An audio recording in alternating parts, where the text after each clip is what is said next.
కనపడగానే కానిస్టేబుల్ని కొట్టావు, మేము సర్దుకుపోతాం. ఎక్సైజ్ కూడా కొట్టావే, వాళ్ళు ఊరుకుంటారా? వాయించారు. నువ్వు కూడా నన్ను కొట్టావు, ఒక్కసారి కదా 2 సార్లు. ఓ అన్నయ్య తమ్ముని కొట్టాడు అనుకో.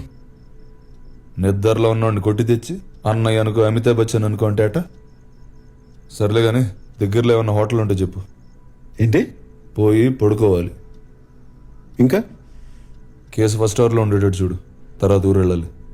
ఊరు ఇప్పుడప్పుడు వెళ్ళడం కుదరదు, కానీ 10 రోజులు జైల్లో ఉండాల్సి వస్తుంది. ఈ కేసులో నీకు వెంటనే బెయిల్ రాదు. తెలిసిన లాయర్ గారికి ఫోన్ చేసుకో. 10 రోజులు నేను జైల్లో ఉండాలి. ఇప్పుడు అక్కడి నుంచి బయటికి వెళ్ళిపోతే ఏం పిక్తావా? సరే కూర్చోండి, మాట్లాడదాం ప్లీజ్.